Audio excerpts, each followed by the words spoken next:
आज हम एक ऐसी कहानी में उतरेंगे जो है एक ऐसे बादशाह की जिसने खुद को खुदा मान लिया, और एक ऐसे पैगंबर की जिसे उसे सच्चाई का रास्ता दिखाने के लिए भेजा गया। ये सिर्फ एक कहानी नहीं, बल्कि तकब्बुर और ईमान की एक जबरदस्त टक्कर है। तो कहानी की शुरुआत होती है फिरौन के इन चंद शब्दों से। ये सिर्फ लफ्ज नहीं थे, ये उसके घमंड की, उसके तकब्बुर की गूंज थी।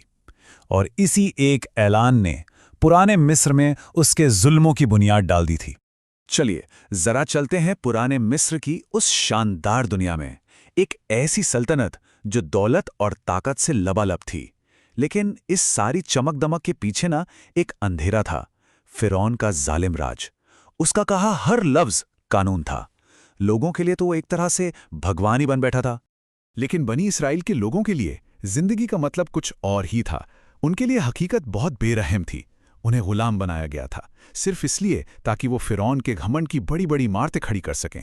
सोचिए, उनके मर्द दिन रात पत्थर ढोते, महल बनाते, और औरतें, उन्हें बस इसलिए जिंदा रखा जाता था ताकि गुलामी की ये चक्की चलती रहे। लेकिन फिरौन का ये जो तकब्बुर का किला था ना, उसमें एक दरार पड़ने वाली थी। एक रात एक ऐसा ख्वाब आया जिसने उसे अंदर तक हिलाकर रख दिया। एक ऐसा ख्वाब जो उसके पूरे राज के खात्मे की खबर लाया था। उसने ख्वाब में क्या देखा? एक खौफनाक मंजर कि यरूशलेम से एक आग का गोला उठा और उसने पूरे मिस्र को जलाकर राख कर दिया। लेकिन अजीब बात यह थी कि बनी इसराइल के घरों को उस आग ने छुआ तक नहीं। शायद अपनी जिंदगी में पहली बार उस शक्तिशाली फिरौन को अपनी ताकत पर शक हुआ।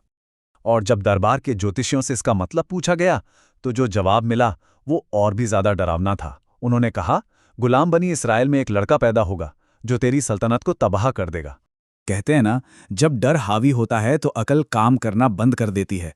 बस फिरौन ने एक ऐसा बेरहम और खौफनाक हुक्म जारी किया जो देखते ही देखते एक कत्लेआम में तब्दील हो गया।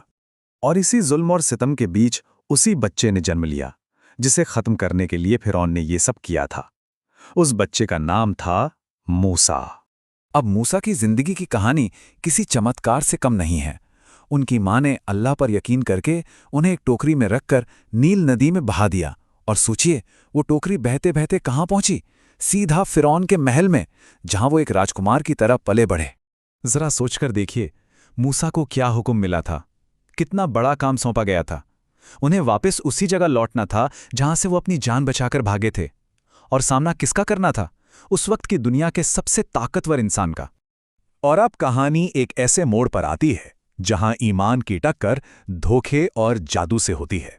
मूसा और हारून अल्लाह का पैगाम लेकर फिरौन के आलीशान दरबार में पहुंचते हैं, और वहां क्या देखते हैं कि उनके इंतजार में जादूगरों की पूरी फौज खड़ी है।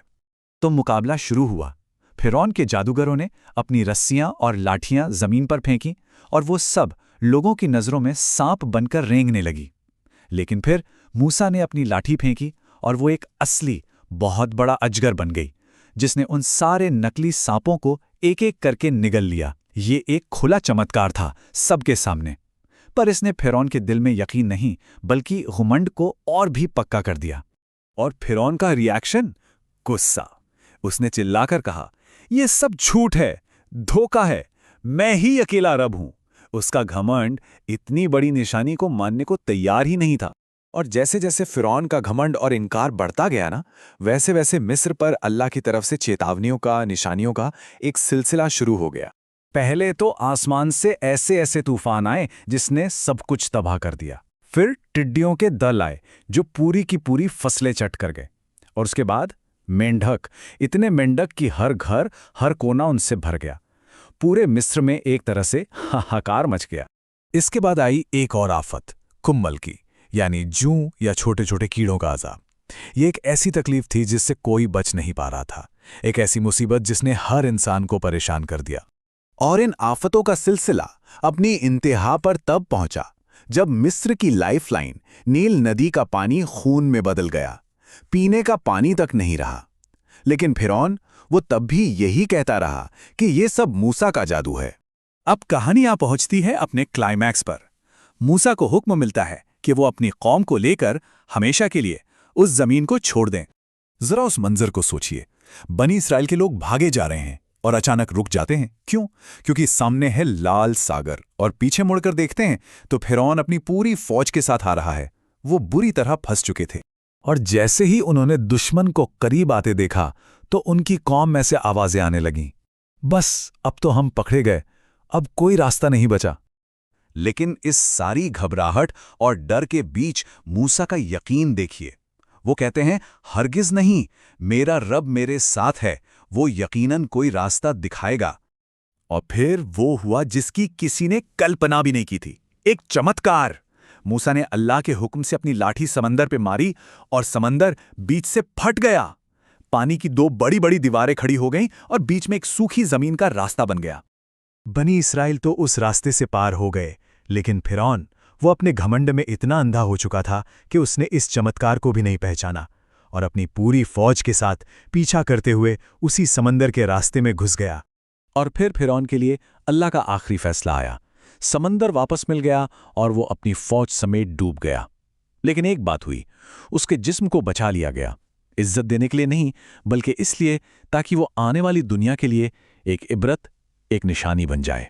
ये कहानी खत्म होती है, लेकिन अपने पीछे एक बहुत बड़ा सवाल छोड़ जाती है कि जब सच्चाई की निशानियां इतनी साफ साफ सामने होती हैं, तो भी इंसान का घमंड अक्सर उसे झुकाने के बजाय तबाही के रास्ते पर ही क्यों ले जाता है।